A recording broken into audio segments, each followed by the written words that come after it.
Hello everyone. So now we are starting on with our market risk. Clear? So give the heading market risk. Now first of all let us understand that what we are going to study in the market risk, then we will take our discussion ahead. Market risk means what? The risk which comes from the market, from the fluctuations in the market, means credit risk. Credit risk, Mr. A given the money to Mr. B. Clear? Over here risk is coming from Mr. B. What if Mr. B will default? Clear? But market risk is coming from the market as a whole. It is coming from the market. It is coming from the economy. It is coming from how your particular portfolio will behave. Clear? Now I'll give you an example. You have invested your money in the commodity. You have invested your money in the commodity. Clear? Now what is the market risk? Suppose you have purchased it. Suppose you have purchased it at dollars 1000. Clear? Now what is the risk do you have? The risk you have is the fall in the price of that particular asset. What is the risk? That particular commodity will now valued at $900. This is the risk you have. Clear? Suppose you have purchased the shares of Tesla. Suppose you have purchased the shares of Tesla at the rate of 200 per dollar. What is the risk do you have? The price of the Tesla will fall down. The price of the Tesla will fall down. Clear? Are you understanding how it is going to impact your portfolio? Because of the market, because of the fluctuation in the prices, even when the sentiments of the market as a whole will get hurt, that also will impact your portfolio. Clear? So your portfolio will have assets. Your portfolio will have different assets, like you can have equity, you can have bonds, you can have commodities, okay, you can have currencies. So all these are in your portfolio, and they all are impacted by the market. Clear? Like equity, if I'll say, it is impacted by the beta. Bonds, they are impacted by the interest rates. Clear? Currency is affected by the inflation in the economy. Commodity, it is also affected by the inflation, demand and supply. Clear? These all are the factors which comes from the market, and they influence the value of your portfolio, and that is the risk. Clear? So when it comes to a portfolio, first task is to identify the risk. Clear? Means there are many types of risk. So now you have identified that it's market risk. Clear? Now the task is the quantification. How much is the risk? Means I am saying that yes, there is a risk, and that risk is the market risk. Now tell me, how much is that risk? How much? So for that you are going to do the quantification. That yes, this is the amount of risk. Clear? So now if you are doing the quantification, you are using different methods and models. If you are doing quantifications, you are going to use different methods and models, like you are going to use VaR, that is value at risk. You are going to use expected shortfall, or you are going to use coherent risk measure. These are the different ways by which you can quantify your risk. Like if your VaR is telling you at 95% confidence interval that your loss is $10,000, means I am 95% sure that my loss will not exceed $10,000, but there is 5% chances that my loss can exceed $10,000. So I am doing the quantification. Clear? So now the quantification has done. Clear? Now next step is risk management. But this step only comes when this risk amount is unbearable. When I personally feel that this particular $10,000 risk, if this will come to me, I will become bankrupt. So now in this situation, I need to do the risk management. Suppose this amount was only $100. Do you think I need to do risk management? No. because that was bearable. Okay, that will not impact to my organization. But yes, $10,000 is a huge big number, can impact my organization. Clear? So for that I need to do the risk management. Clear? So now I'll be taking up different steps. First of all, whether I should take this risk or not, means if the risk is huge, so what I can do, I can avoid this risk. I can avoid this risk. I will not enter into the trade. I will not enter into the trade. Or suppose I have already entered into the trade, now I don't want to take the risk. What I'll do, I'll hedge my position. I'll hedge my position. Clear? If suppose you have bought the shares, suppose you have bought the shares, so what you can do, you can buy the put option. You can buy the put option. Clear? With the help of the derivatives. With the help of the derivatives. So either you can avoid the risk, or you can hedge the risk, or you can transfer the risk, or you can transfer the risk. Suppose you have purchased the bonds. You have purchased the bonds, and now you want to transfer that risk to someone else. What you will do, you will purchase CDS, credit default swaps. Clear? These are the options. These are the different ways by which you can manage your risk, by avoiding it, by hedging it, or by transferring it. Are you clear with this whole process? First of all, identify it, then quantify it. Now if it is unbearable, then take the steps of risk management. Are you clear? So now if you look at our syllabus, okay, it is divided mainly into 4 parts. Part 1 is about VaR, that is value at risk. Part 2 is about the correlation.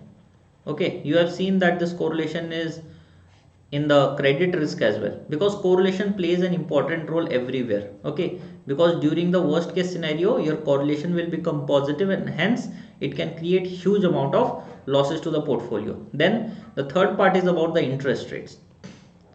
Interest rates, how your bond portfolio will be impacted. Clear? So over here we will see that how interest rate evolves over time, basically their term structures. Okay, short term interest rate, how they are going to behave, their shapes. Clear? Then the volatilities of the interest rate, or and so on. Clear? And the last part is about the volatility. Clear? So our syllabus is divided into these 4 parts: VaR, correlation, interest rates, and volatility. Clear? There is one more small part which is on that trading book and banking book, the difference between the trading book and banking book. So I keep it separate topics, but yes, the focus will be on these 4 areas: VaR, correlation, interest rates, and volatility. Clear? Now you will see that okay, now there are only 4 chapters. Things summarized for you in front of you. Things seems simpler to you, because now if you'll see there are 16 readings, sir, it's so huge. But now you'll see, sir, only 4 topics are there, rest all are subtopics. So study like this, that it will become simpler for you, it will become easier for you to understand. Clear? Now if I'll ask you from the bank's perspective, okay, market risk where? Market risk is where? Whether it is in the trading book or whether it is in the banking book. Trading book means the amount which is invested by the banks in the market, either in the bonds, either in the equity. Clear? Then what is banking book? There are 2 types of book: trading book and banking book. Banking book means the loans which are given by the banks. So this area comes under credit risk. Then trading book, okay, this area comes under market risk. Clear? This is all what we have to study. So things should become simpler, things should become easier for you. That's what my agenda is. Clear? So now first of all we are going to estimate the market risk. Give the heading. Now we are going to estimate market risk. Estimate market risk. Clear? This is going to be basically an introduction on VaR, on expected shortfall, coherent risk measure. Means all the 3 methods we are going to discuss over here. Okay, even you can say it tells you about the whole picture of the VaR, how VaR calculated, how expected shortfall calculated, coherent risk measures, their different properties, and so on. Clear? So now it's the beginning of your market risk. Clear? So be attentive, make sure you note down each and every point. Clear? Wherever you have doubt, definitely come and ask me so that I can help you out. but make sure this topic is going to be very interesting. And market risk is, trust me, the one of the easiest in FRM part 2.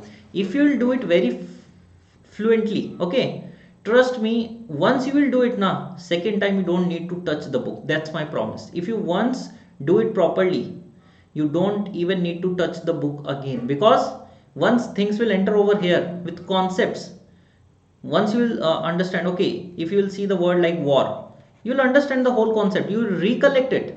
Nothing you need to memorize, like in the operational risk, in the credit risk, in the liquidity risk, so much you need to memorize, okay, so much you need to remember. But in case of market risk, nothing you need to remember. Once concepts are very well settled over here, trust me, with the even with the closed book, you can give the answer to each and every question. Okay, so make sure you will spend much lesser amount of time, but your efficiency should be the maximum, your accuracy should be the maximum. So take the maximum input from the class session, and once you will take it, the session at your home which you will do, the self-study sessions, will become very easy, will become very smooth, and it will be like a cakewalk for you. Okay, so in this topic, author started with the concepts of returns. Okay, returns. If you are going to calculate the returns, there are two methods of calculating the return. One is the arithmetic mean, and another one is the geometric mean. Arithmetic mean and geometric mean. Tell me which method is best.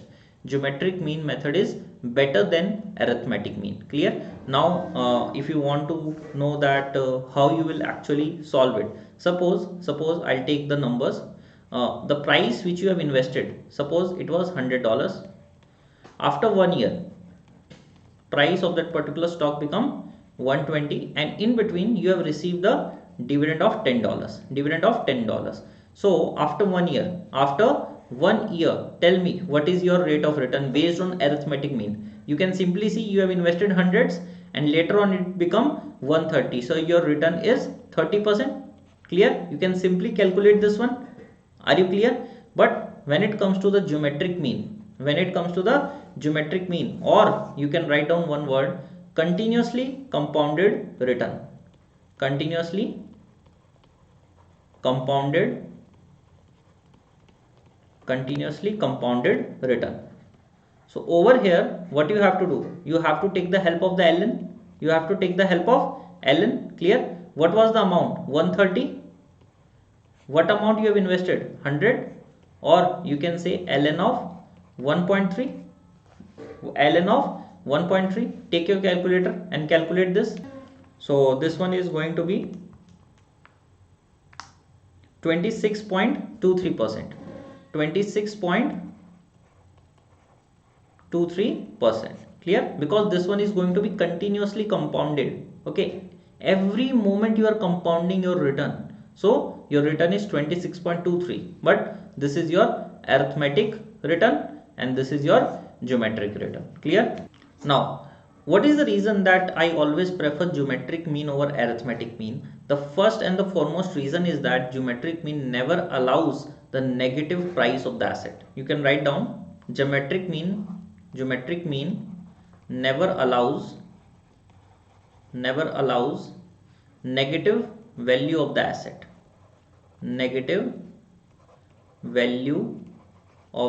asset. Now over here, don't confuse yourself with the returns. Okay, returns can be negative, but the value of the asset can never become negative, and this is the best part about the geometric mean. It never allows, you cannot calculate the return when the value of the asset will go negative. See, the price of the asset can never go below 0. Clear?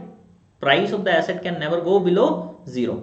But if suppose I'll make the price of the asset over here as negative $30, still you will be able to calculate the arithmetic mean. But you are not able to calculate the geometric mean. Clear? You can try by writing like this: ln of minus 20 divided by 100 means ln of negative 0.2. You cannot calculate this. Now let me tell you what number will come. 0.2 plus minus ln. See, it shows you the error. Means there is no possibility that your asset value can go negative as per geometric mean, and which is the truth. your asset value cannot go negative, but arithmetic mean do not keep such type of restriction on the calculation, so it's going to be wrong, so that's why I always prefer geometric mean above arithmetic mean. Now there is one more reason that why I always prefer geometric mean over arithmetic mean, and that is geometric mean returns are additive in nature. They are additive in nature. Means if I am saying that the year 1 geometric mean is 20% and year 2 geometric mean is 30%, clear, then they both are additive in nature. Means if I want to know the return of the 2 years, I can simply do e to the power y1 plus y2, clear, or e to the power 0.50. Are you understanding? They are additive in nature. Now there is one more benefit of the geometric mean. If you are dealing with the currencies,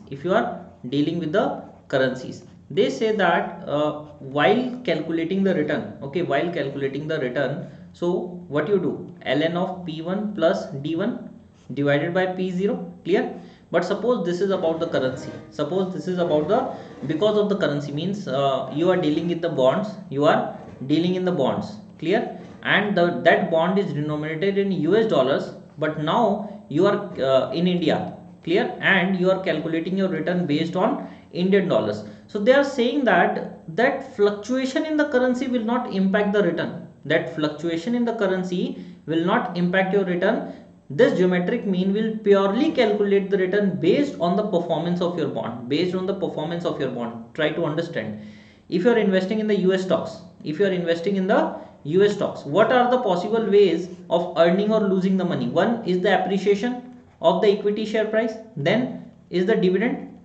Third, you are in India and you are investing in the stock price. So another thing which can help you is the depreciation of the Indian currency, because if they will depreciate, you will be able to get more money in India. Try to understand. When you have invested, okay, that time $1 was costing rupees 50, clear.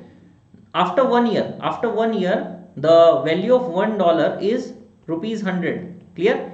Now at that time you have purchased the share of $1 in USA, and that $1 share will become say $2, clear. Suppose it got doubled, $2, clear. So accordingly, what was your appreciation? It was 100%.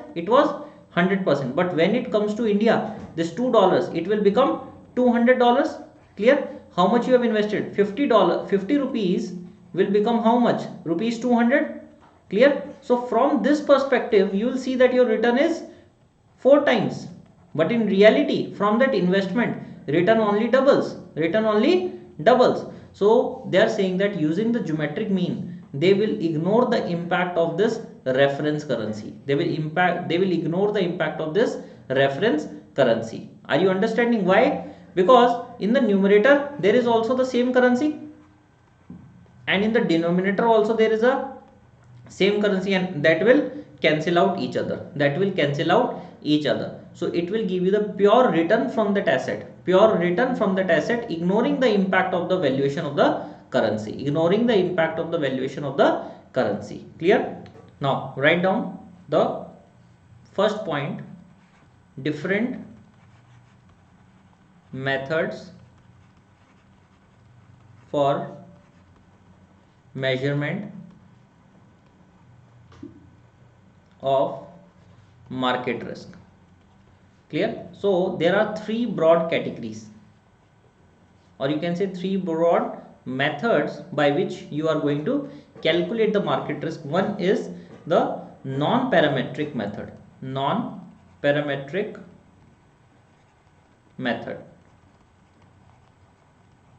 You also say that this method is also known as historical simulation.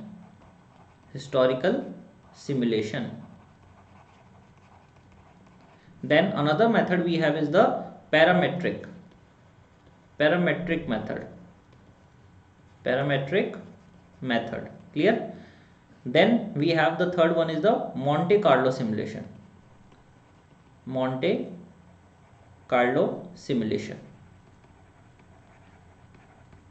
Now in the non-parametric method we are going to use the historical data. Over here we are going to purely use the historical data. Clear? Over here we are going to use the historical data, but from that historical data we will calculate the parameters. Suppose we are going to use the normal distribution.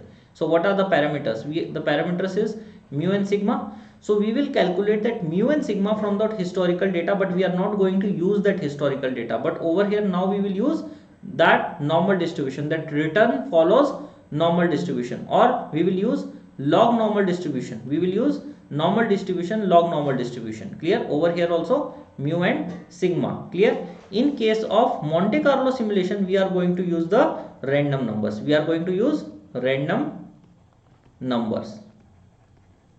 Clear? Or you can say stochastic process, Clear? Over here we are going to use normal distribution or log normal distribution. Over here we are not going to assume any type of distribution. We will simply use the historical data and slice that data based on your confidence interval or based on your significance level. These are the three broad ways by which we can calculate our market risk. So means we have to calculate the VaR. See, VaR can be calculated in this method as well, in this method as well, in this method as well. Clear? So VaR is a tool, okay, that will tell you how much is the risk, but in different methods you can calculate the VaR. In different ways you can calculate the VaR. Are you understanding the difference what I am trying to say? VaR can be calculated in each of the three methods. Clear? But each methods will have its own specification, all different advantages, different disadvantages. So it's up to you which method you are going to prefer. Clear? It's totally subjective. Okay, so now first of all let us look at the flow of our discussion, that how the author have taken the flow of the topic. Clear? So the first flow is the historical and parametric estimation approach. Clear? Historical and parametric approach. Clear? So inside this author will first of all start with historical simulation approach, which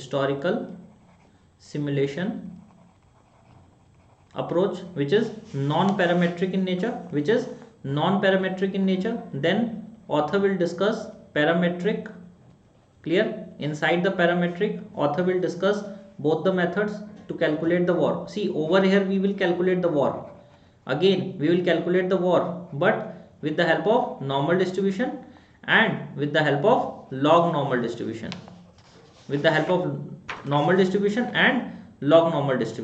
Clear? This was the point number 1, to calculate the VaR. Point number 2 is the calculation of expected shortfall.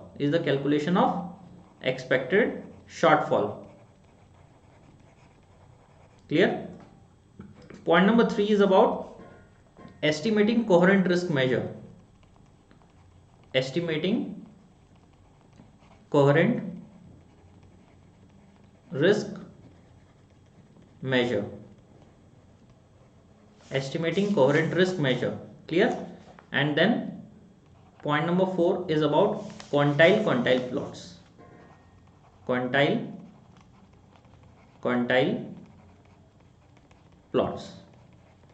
Clear? These are the 4 topics which we have to cover up. Clear? Now I tell you the best part of that. We are going to study these 2 parts, okay, that historical simulation and this parametric VaR separately in the separate topics. Clear? So what left for us? These 3 points only left for us to cover up, because when there was a dedicated chapter in our syllabus for these 2 topics, okay, why to waste our time doing again over here in a very shorter way and then doing again in a broad way over there? Are you understanding? So the way we can simplify our studies by doing those repetitive stuff in a simpler way, and from there where it is defined in a better way. Are you understanding? So prepare yourself in such a way. Clear? So over here the focus will be these three topics. I always tell you that in our preparation where you should give focus and where you should not give the focus in that particular reading. Clear? Now from our FRM part 1 knowledge, we know that VaR is heavily criticized. What is the reason that it is heavily criticized? That reason is the property of sub-additivity. The property of sub-additivity. Remember, there are 4 properties of coherent risk measure which we have studied in even in FRM part 1. Clear? So among all those 4 properties, VaR does not satisfy the property of sub-additivity. Clear? Now on general terms, first I am discussing on the general terms. Means if there are 4 assets in my portfolio, A, B, C and D. Clear? Suppose the risk of that asset is $100, risk of this asset is $200, risk of this asset is $300 and risk of this asset is $400. Clear? Are you clear till this point? Now if I am making a portfolio and in this portfolio I am putting all the 4 assets A, B, C, D. Clear? Now I am asking you, tell me what is the risk of this portfolio. Now I am asking you, tell me what is the risk of this portfolio. Clear? So on general terms, because based on the diversification, and even suppose there is no diversification, assume that there is no diversification, still it will not exceed $1,000. Clear? So the risk of portfolio either will be less than or equals to $1,000, because the sum of all the 4 assets risk is $1,000. If there is no diversification benefit, the maximum amount of the risk of the portfolio is $1,000. But if there is a diversification benefit, then risk will be less than $1,000. Try to remember the concept of that CAPM in FRM part 1. The diversification, because of the diversification, the risk of the portfolio get reduced. Clear? So have that understanding. But VaR, okay, let me write down it with different pen color so that you can remember it. Yeah, but VaR, it says that the risk of the portfolio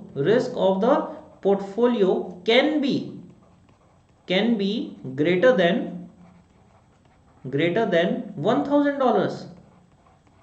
Means if I am a bank and I have multiple divisions, okay, I have commercial banking, I have retail banking, I have the mutual funds, investment banking branch, I have commercial loans. Now if I am creating a separate entities, and calculating their VaR separately, means I am not considering that they all are the part of my bank. Okay, I am creating small entities and each entity is doing their own business. Okay, this is for commercial loan, this is for retail loan, this is for auto loans, this is for investment banking, this is for commercial banking. So I am keeping every branches separately. Why I am not keeping them together? Because I am afraid that if I'll combine them together, what if their VaR will be greater than $1,000? Their VaR will be greater than $1,000, and higher the risk means I have to set up more capital. Means I have to raise more capital from the market. And you know, capital is the most costliest source of fund. Equity is the most costliest source of fund, and if I need to raise more capital, the cost of my funding, the capital structure cost will increase a huge. Clear? So that's the reason I don't want to build a structure. I don't want to build an enterprise which will include all these small organizations. Clear? But this is the reason we are not using the VaR. But we have to combine the bank as a whole. I have to find out the risk of the bank as a whole by including all the different segments. Clear? That's the reason we don't use the VaR, because of this property of sub-additivity, which is missing in case of VaR. Clear? Because I need to have a bank which will provide me all these services, and being a bank, I'll calculate the single capital requirement based on the risk. But if VaR will increase my amount of risk, if it will increase my amount of risk, then why will I use the VaR? Are you understanding? So this is one of the major drawback of VaR, that it do not follows the property, one of the important property of coherent risk measure, that is sub-additivity. So now if you are calculating VaR, first and the foremost thing which you have to do is to calculate the return. Clear? Now if you are calculating the returns, clear? Suppose your profit is $500. Profit is $500. Can I write it in this way? Loss is equals to negative $500. Please satisfy yourself. This is very important thing from this author's perspective, that we need to understand these 2 points very clearly.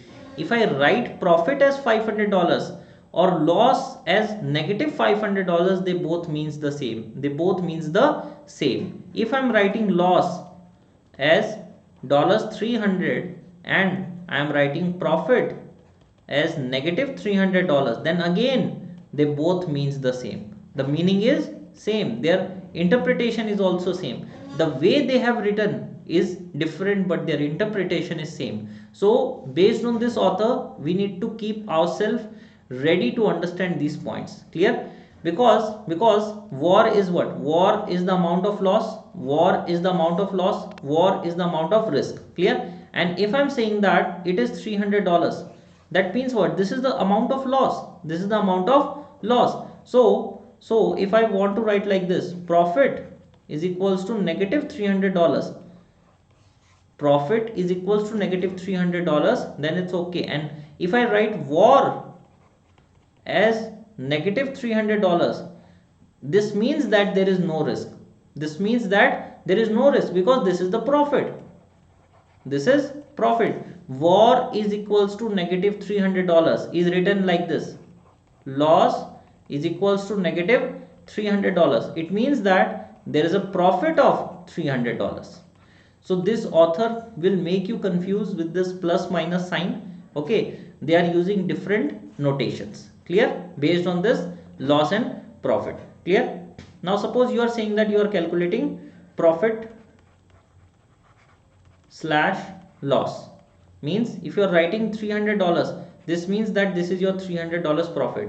And if you are writing like this, loss slash profit $450, this means $450 is your loss, and it can be written as profit is equals to $450.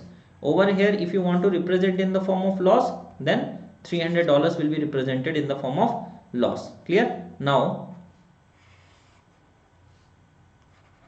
profit slash loss and loss slash profit. Clear? Now if I am drawing a number line over here, see, if I am writing profit slash loss, then this side I am writing profit and this side I am writing loss.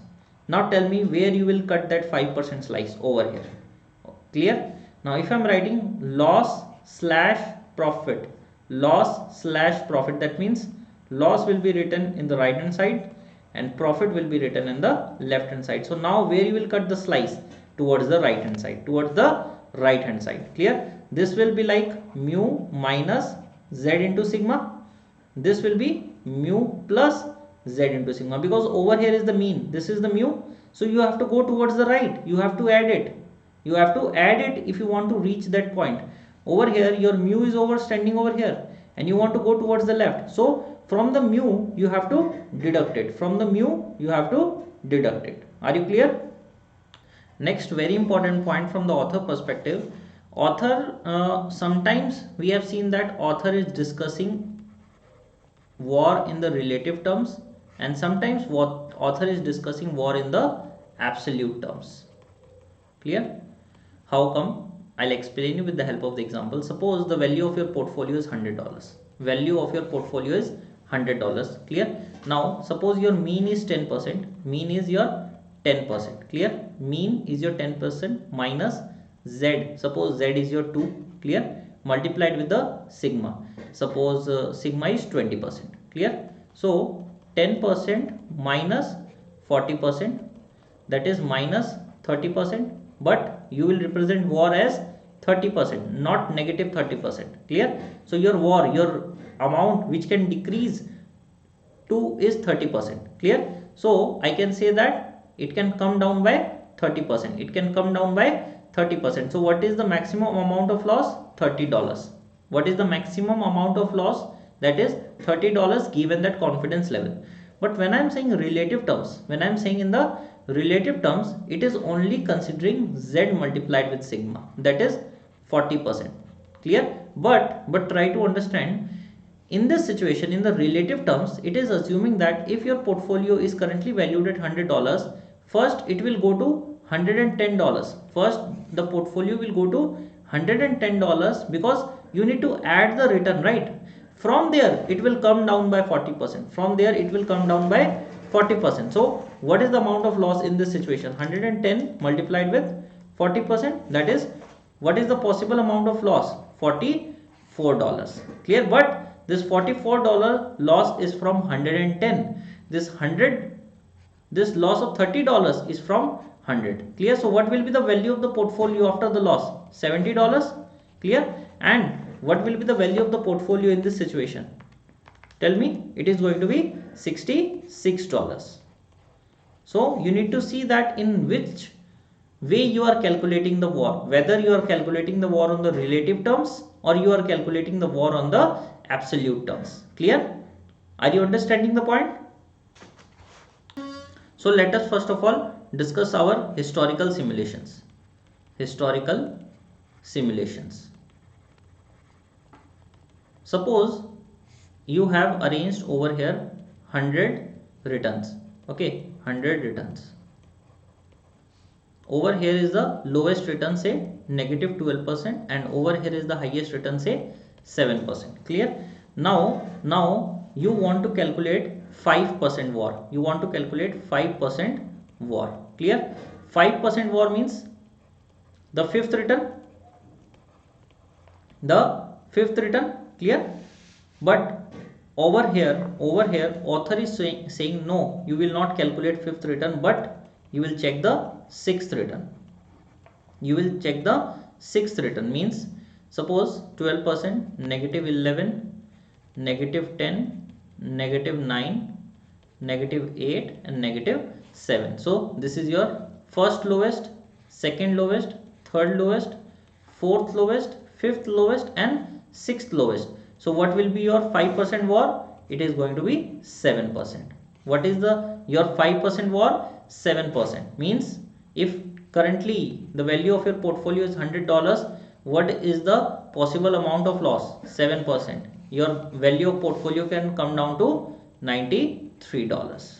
Are you understanding? What is the amount of loss? $7. Clear? This we call as calculation of the VaR with the help of the historical data, or you can say non-parametric distribution. But we will study in detail. This much is discussed over here, but there is a separate chapter where we will discuss this in more and more detail. Okay, so don't confuse yourself over here, because the author in the FRM part 1, he says that we have to take the fifth return, but author in the FRM part 2 is saying no, we have to take the sixth return. Clear? So that's the difference over here with respect to the author. So we have completed one part of our discussion, that is the calculation of the VaR with the help of historical simulation. Now we are going to calculate the VaR with the help of the parametric, that is normal and log normal distribution. So give the heading VaR with the help of normal distribution. Clear? I think I have already given you the hint. This was the hint which I have given you.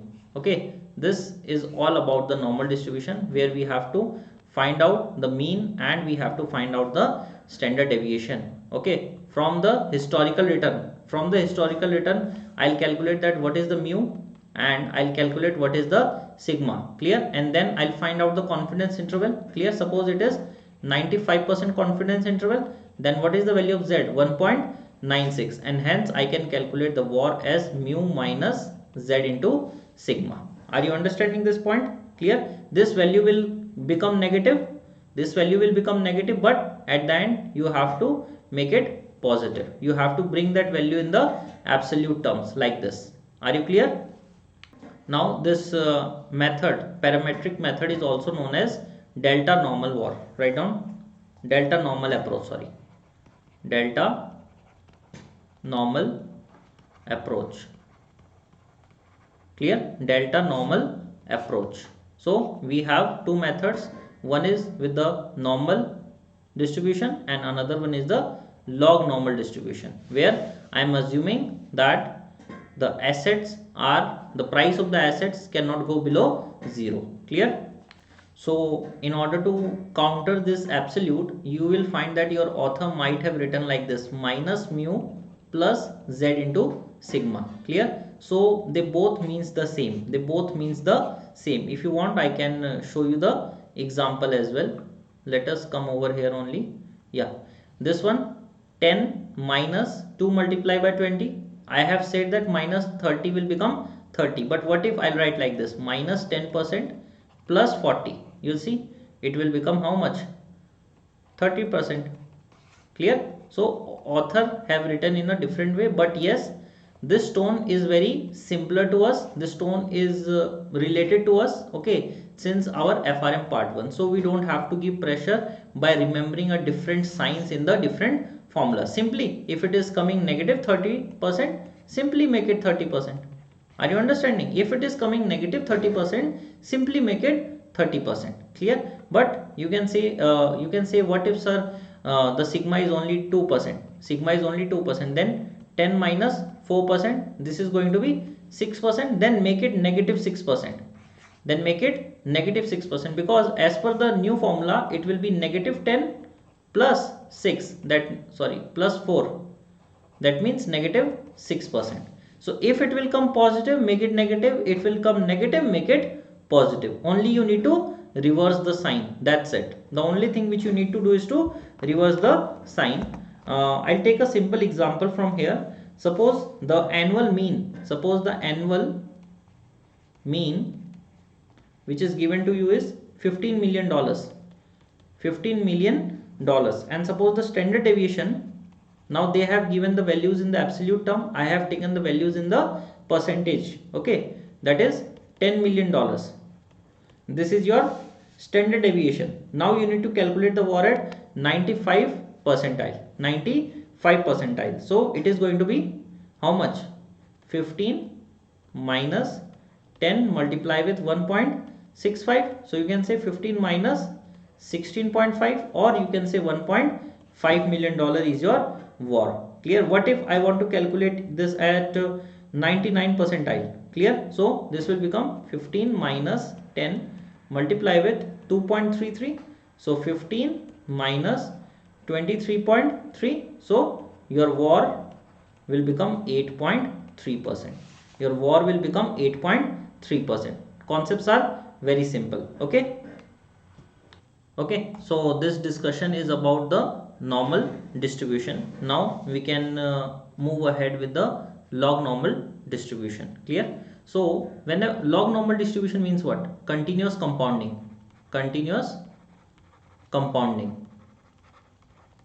Means, if suppose I am saying that your return is 10% continuously compounded. So if I write e to the power 0.1, then tell me what is your effective return. This is going to be 10.51%. 10.51%. Clear? This means your return is compounded by 10% every moment. Means currently your investment is $100. Next moment you are earning 10% on that. Clear? It will become 110. Again you are earning 10% of this. Clear? This will become 1 to 1 and so on. So you are earning on the previous one. Are you understanding? Continuous compounding. Similarly, if you are saying that you are going to discount something by 10%, then e to the power negative 0.1, then this is going to be how much? Tell me. 0.1 plus minus second ln, that is how much? 0.1. How much it is going to be? This one is going to be 9.51%. 9.51%. So means there is a benefit in continuous compounding. There is a benefit in continuous compounding means if you are increasing the value, it will be more than that value. If you are decreasing, then the decrease is less than that value. Why? Because earlier it was $100, you are reducing the 10%, it became 90. Now you are reducing the 10% on this, it will become 81. But if you are doing it generally, then it would have become 80. Are you understanding? This 10% decrease is on this 90. Okay, next value is 81. 81 multiply with 0.9, 72.90. How much? 72.90, but this would have been 70. So over here, because of this compounding effect, the fall is slow and rise is very fast. Fall is slow and rise is very fast. You see the impact of this exponential term. The rise is very fast. I say now, there is a huge exponential growth in the stock. There is a huge exponential growth in the stock. So because of this compounding, are you understanding? So similarly, we are going to use the formula for this. Now I am going to discuss about the risk. I am going to discuss about the risk means something is going down. So I am going to use negative e to the power negative, then mu minus z into sigma. Negative mu minus z into sigma is for VaR. This part is for VaR, and this negative is because this is about the risk. This is about the value of something is going down. Suppose the value of the portfolio is $100. Clear? It will go down at this rate. It will go down at this rate. So if it's going down, I have to use that negative sign. I have to use that negative sign. Clear? Suppose the mean is 10% and sigma is 20%. Clear? And suppose you are calculating at 95 percentile. So the value of z is going to be 1.65. So 100 will be multiplied with e to the power negative. What is mu? 10% minus z 1.65, sigma 20%. Are you clear? Or you can write it like this: 0.1 minus 1.65 multiply with 0.2. Clear? Are you clear with this? And once you will solve this, you will get the value as 20.55. Means this is the amount of loss. This is the maximum amount of loss. I can say this with 95% confidence, but there is a 5% chance that loss can exceed 20.55. Are you clear? So now over here you will find that one difference, that in case of log normal VaR I have used geometric return, and in case of normal VaR I have used arithmetic return. Clear? But if we are dealing with short time periods, okay, short time period, in this situation my normal VaR or log normal VaR, they will come closer to each other. Clear? But if I am going to use the larger period, then there will be some difference. Clear? And what is the reason we are using the geometric return in case of log normal VaR? Because there is a property of log normal VaR that it is bounded by 0. The returns cannot go below 0. Clear? Similarly, in case of geometric return, geometric return, the value of the asset cannot fall below 0. Clear? So we are using our geometric return in case of log normal VaR. But if there is a short period of time, then your log normal VaR and normal VaR, they will come closer to each other. So in this particular lecture we have completed our point number 1, that is historical and parametric approach. In lecture 2 we will cover up these 3 points. Okay, not much left, because even in the FRM part 1 you have covered this expected shortfall and as well as this coherent risk measure. This quantile plot is little new, but point number 2 and 3 you have the basic idea. Okay, so it will not take much of your pressure in covering up these 3 points. Clear? So I am ending this lecture here. Thank you. Make sure that before you come to the next lecture, you revise this properly. Thank you.